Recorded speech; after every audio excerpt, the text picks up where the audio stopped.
So hey guys, good morning. And কালকে রাতটা সত্যি খুব ভালোভাবে এনজয় করেছি আমরা। তো আজকে হলো বাড়ি যাবার দিন, তো সেই জন্য হোটেল ছেড়ে অলরেডি বেরিয়ে গেছি আমরা। এখন আমরা এখানে এসেছি ব্রেকফাস্ট করতে। তো এবার ব্রেকফাস্ট করে বেরিয়ে যাব। আর এখানে বাড়ি যাওয়ার সময় দীঘার থেকে শঙ্করপুর, তাজপুর এগুলো দেখি, তারপর আমরা বাড়ি যাব।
সো গাইস, আমরা চলে এসেছি শঙ্করপুর, একদম বিচে। আমরা এতক্ষণ ধরে যে রাস্তা দিয়ে এলাম, সেই রাস্তাটা দেখার মতো রাস্তা। ওখানটা এত সুন্দর পরিবেশটা, এত সুন্দর সাইড ভিউ যে খুবই ভাল লাগছিল। ওখানটা যেন মনে হচ্ছে একটু দাঁড়াই, বাট সেরকম একটা দাঁড়ানোর স্পেস ছিল না, বিকজ যে আমরা গাড়ি করে যাচ্ছিলাম আর চারিদিক দিয়ে গাড়ি, টোটো, অটো সব যাচ্ছিলো। নয়তো আমার ইচ্ছা ছিল একবার ওখানে দাঁড়িয়ে একটুখানি পরিবেশটার এনজয় নেওয়ার। গ্রামের পরিবেশের মধ্যে, তাই তো?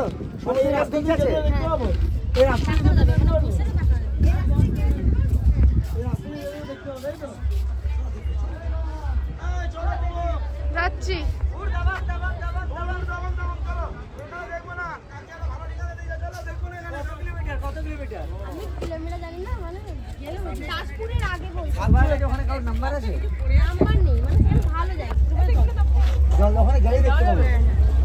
জল নাই এবং আমরা তাজপুর যাবো, তাজপুর যাবো এখন। জলদা যাবো, জলদা। শঙ্করদার সাথে দেখা হয়নি, কিন্তু জলদার সাথে শঙ্করপুরে গিয়ে শঙ্করদার সাথে দেখা হয়নি, তাজপুরে গিয়ে কার সাথে দেখা করবে?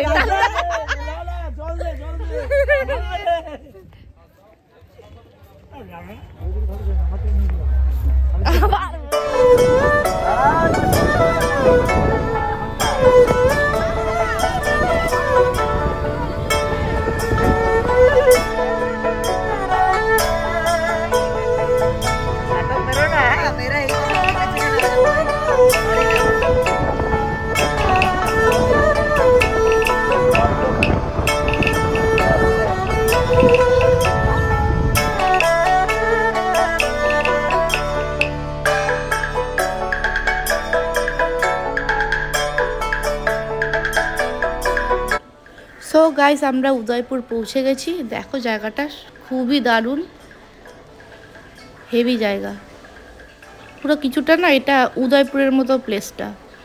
তোমরা এখানে আসতে পারো, খুবই ভালো লাগবে।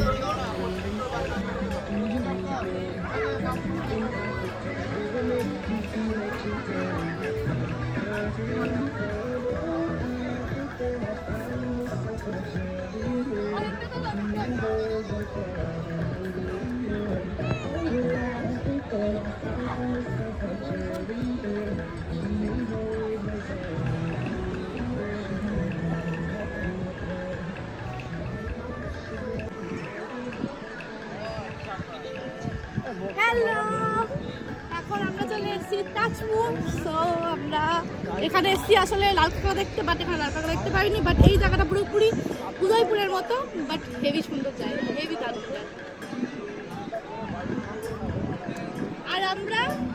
আর আমরা এখান থেকে হয়ে সোজাসুজি বাড়ি চলে যাবো, আর কোথাও দাঁড়াবো না।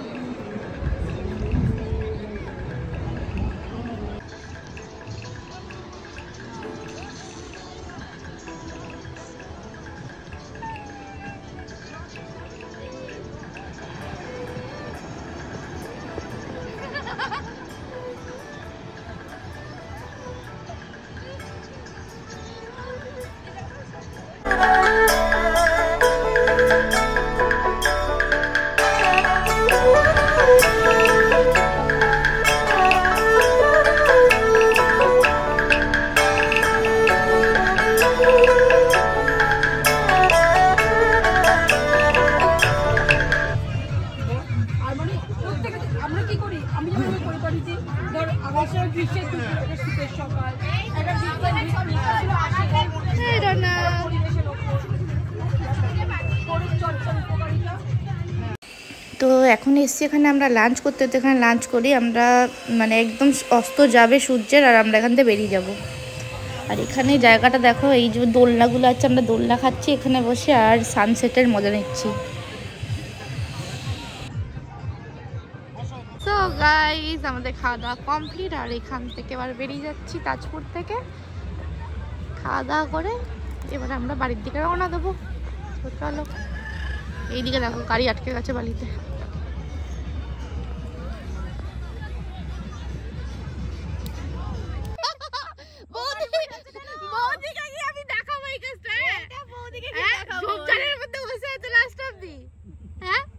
ঝোপঝাড়ে বসে আছে, আমি দেখাবো এটা।